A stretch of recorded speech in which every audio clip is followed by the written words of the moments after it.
हमारी ज़्यादातर बीमारियां जैसे एक्ने हो गया या पिंपल्स जिसे हम कहते हैं या सोराइसिस हो गया या एक्जिमा हो गया, उनमें स्ट्रेस का बड़ा इंपॉर्टेंट रोल होता है। कई लोगों का वो स्ट्रेस से बढ़ जाता है। तो उसमें हमने यही जैसे इस कॉन्फ्रेंस में काफ़ी चीज़ें हुई डिस्कस। इनमें से एक ये भी था कि कैसे इन बीमारियों को बेटर मैनेज किया जा सकता है। हम अपना पार्ट तो प्ले करते हैं, जो दवाइयाँ देनी हैं वो तो देनी है, और उसके अलावा जैसे जो स्ट्रेस वाला पार्ट है कि वो कैसे कम किया जाए, ताकि जो बार बार कई बार रेकरेंसेस होती हैं या कई बार ट्रीटमेंट को रिस्पॉन्स अच्छा नहीं आता, तो उसके लिए ये वाले एस्पेक्ट्स को भी हमें साथ में लेके चलना पड़ेगा कि क्या स्ट्रेस है उसको, पेशेंट को क्यों वो ठीक नहीं हो रहा या क्यों उसकी बीमारी बार बार बढ़ रही है, वो जबकि सारी दवाइयाँ वगैरह सब कुछ ठीक से कर रहा है। तो ये वाला एस्पेक्ट, इसके बारे में हमारे पास कई जैसे हमारे पास 3 स्पेशलिटीज़ के डॉक्टर्स थे, डर्मेटोलॉजिस्ट थे, साइकाइट्रिस्ट थे और साइकोलॉजिस्ट, क्लिनिकल साइकोलॉजिस्ट थे। तो उनका जैसे यही जो उनके लेक्चर्स थे, पैनल डिस्कशन हो गया, हमारे पास 2 वर्कशॉप्स हमने करवाई, एक माइंडफुलनेस पे। तो माइंडफुलनेस जो है वो स्ट्रेस कम करने में बहुत हेल्प करती है।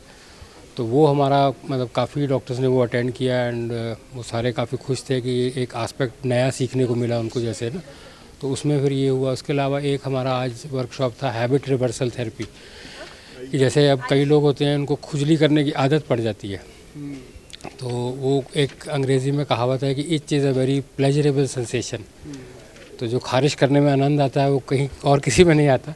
तो उस आनंद को हमें थोड़ा सा, जैसे उसको इच स्क्रैच साइकिल होता है कि आप जितना स्क्रैच करो उतनी इचिंग बढ़ती जाती है, तो उसको कैसे तोड़ना है। तो उसमें एक हैबिट रिवर्सल थेरेपी का रोल होता है कि आपने उनको क्या ऐसी चीज़ें, कॉम्पिटिटिव रिस्पॉन्स कहते हैं कि भाई जब आपके खारिश करने का मन करे तो उसके अलावा कुछ और करना शुरू कर दें, कि जैसे मुट्ठी बांध के बैठ जाएं, या जो कोई अगर लेडीज़ है तो हाथ पे नेल पॉलिश लगाना शुरू कर दें, ताकि आपका दिमाग उस तरफ से हट जाए।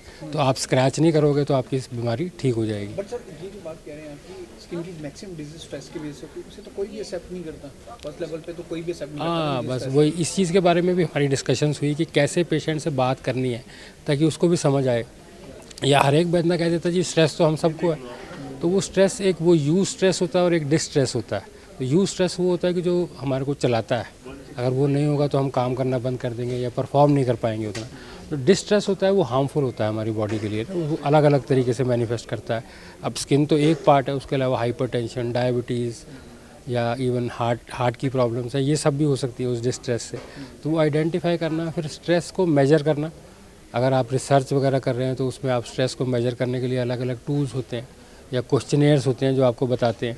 वो कुछ एक उसमें स्ट्रेसफुल लाइफ इवेंट्स होते हैं, आप उनके बारे में पूछते हैं। तो कई बार फिर पेशेंट को तब याद आता है, हाँ जी ये चीज़ हुई थी, तो इसके बाद मेरी प्रॉब्लम बढ़ गई, या ये जब मैं इससे बाहर आ गया, या जब ये वाला स्ट्रेस मैनेज हो गया तो मेरी प्रॉब्लम ठीक हो गई।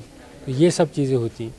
कुछ लोगों को एडवाइस करना चाहेंगे आप, स्पेशली स्किन की प्रॉब्लम करती है? हाँ, स्किन की प्रॉब्लम का बेसिकली यही है कि एक तो स्किन के जो स्पेशलिस्ट डॉक्टर्स हैं उनको मिलें। कई बार हम लोग इधर उधर से दवाई ले लेते हैं, वो ठीक नहीं है। कई बार लोग क्लेम करते हैं या वो गारंटीज़ देते हैं, तो वो कई बार पता कर लें, डॉक्टर के क्रेडेंशियल्स चेक कर लें कि वो डॉक्टर है या नहीं है, और स्किन का डॉक्टर है या कोई और डॉक्टर है, तो उसके हिसाब से ट्रीटमेंट लें। और ट्रीटमेंट जैसे आपके डॉक्टर ने प्रिस्क्राइब किया है उस तरह से लें। और उसके अलावा ये है कि जैसे आपको स्ट्रेस है तो उसको कम करने के लिए जैसे माइंडफुलनेस हो गया, योगा हो गया, मेडिटेशन, ब्रीदिंग एक्सरसाइजेस, सिंपल चीज़ें हैं, तो वो सब करें तो उससे आपका वैसे भी लाइफ भी बेटर हो जाएगी। अपना लाइफस्टाइल इम्प्रूव करें तो इन सब चीज़ों से होगा। ये पहली कॉन्फ्रेंस इसलिए स्पेशल है कि इसका नाम नाम से आपको पता चलेगा, साइको डर्मेटोलॉजी। सो साइकेट्री है और डर्मेटोलॉजी मतलब स्किन है। तो ये पहला संगठन है जिसमें 2 फैकल्टी के लोग, साइकेट्रिस्ट और डर्मेटोलॉजी, एक साथ काम करते हैं। उसका कारण ये है कि काफ़ी स्किन डिसऑर्डर में मानसिक चीज़ों का बहुत प्रभाव है, और वैसे भी और स्किन की बीमारियों से लोगों को मानसिक बीमारियां, मानसिक तनाव भी होते हैं। जैसे आप जानते हैं कि विटिलिगो है, जैसे वाइट पैच हो जाता है। विटिलिगो आप जानते हैं, वाइट पैच होता है। तो वाइट पैच एक्चुअली में कोई बीमारी नहीं है, वो कोई नुकसान नहीं होता, केवल रंग नहीं आया। लेकिन उस आदमी पे उसका मानसिक प्रभाव इतना ज़्यादा पड़ता है कि बाहर जाना बंद कर देते हैं लोग, घर के लोग नुकसान होते हैं, तो और डिप्रेशन होने लगता है। तो हम लोग जो कल एक प्रेजेंटेशन में ने कहा कि एक तो पैच स्किन पे है, दूसरा पैच ब्रेन में है। तो हमारे ब्रेन के पैच का भी इलाज करना पड़ेगा, मतलब उसके साथ हमको उस चीज़ का भी इलाज करना पड़ेगा। तो उसी तरह से हमारी कुछ बीमारियां, कुछ लोग होते हैं जो बाल अपने खींचते रहते हैं, खींच के अपना गंजा करा लेते हैं, ट्राइकोटिलोमेनिया बोलते हैं हम लोग। तो उसमें भी वो बाल खींचते हैं और गंजे होते हैं, लेकिन उसका कारण मानसिक तनाव है और कुछ बीमारियां हैं जिसके कारण करते हैं। कुछ लोग अपना काटते रहते हैं हाथ, टेंशन में आते हैं, उंगली चबाते हैं, उंगली चबाते हैं तो नाखून उनके जो हैं वो अलग शेप के हो जाते हैं। तो इसलिए इस तरह की चीज़ों के लिए एक कंबाइंड इलाज की ज़रूरत होती है, जिसमें बोथ साइकियाट्रिस्ट और डर्मेटोलॉजी की भूमिका रहती है। कई बार चीज़ें होती हैं कि डर्मेटोलॉजिस्ट अगर चाहेंगे भी तो साइकियाट्रिस्ट के पास नहीं भेज पाते हैं, क्योंकि बोलेंगे क्या हमको वो मानसिक बीमारी है, क्या मैं पागल हो गया हूँ। वैसे ही हम लोगों को भी कुछ स्किन के बारे में समझना पड़ता है।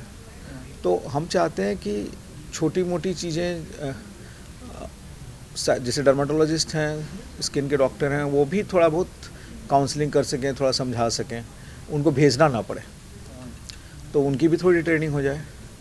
और हमारे भी जो साइकियाट्रिस्ट हैं वो भी इन चीज़ों को पहचान सकें कि कुछ स्किन की चीज़ें होती हैं जो मानसिक तनाव से होती हैं। सर, आम लोगों को अगर हम समझाना चाहें स्किन की डिजीज को, मानसिक तनाव को कभी भी नहीं मानेंगे। जैसे आपने कहा कि अगर हम साइकेट्री के डिपार्टमेंट, हाँ, एक साइकेट्री को लेके ही लोगों के दिमाग में आया था कि यार साइकेट्री डिपार्टमेंट में क्यों भेज रहे हैं। हाँ, तो इसीलिए हम कह रहे हैं कि कई बार भेजने की ज़रूरत नहीं पड़ेगी। उनको भी अगर ये जानकारी रहेगी, उनको अगर संवेदनशील रहेंगे इस चीज़ के बारे में, तो काफ़ी कुछ वो मैनेज कर सकते हैं। और अगर ज़्यादा होगा तो वो समझा के भेज सकते हैं, और भेजने के लिए उनको किस तरह से बात करनी पड़ेगी ये भी हम ट्रेनिंग देते हैं। ये भी सामने आया स्किन की जो मैक्सिमम प्रॉब्लम है वो स्ट्रेस करके। हाँ, स्ट्रेस से असल में मज़ेदार चीज़ है कि मैं बोलता हूँ कि ब्रेन और स्किन जो है ना एक ही जगह से डेवलप होते हैं। और जैसे हर आदमी का फिंगरप्रिंट अलग है, सिमिलर है होते हुए भी अलग है, वैसे भी हर आदमी का ब्रेन अलग है। कोई दो लीवर एक हो सकता है, दो ब्रेन एक नहीं है। तो ये चीज़ हम लोगों को समझनी पड़ेगी। और एक ही जगह से होता है, और तनाव से काफ़ी सोरियासिस है, इवन आपको एक्जिमा जानते हैं आप, एक्जिमा तनाव से काफ़ी बढ़ जाता है। तो ये सब चीज़ें आपस में रिलेटेड हैं। अभी साइंस इन चीज़ों को और प्रूफ मिल रहा है। तो हम चाहते हैं कि हम लोग अलग अलग वॉल में काम करते हैं, वो वॉल हटा के हम लोग मिल के काम करते हैं, जिससे कि ज़्यादा से ज़्यादा बेनिफिट मरीजों को दिया जा सके।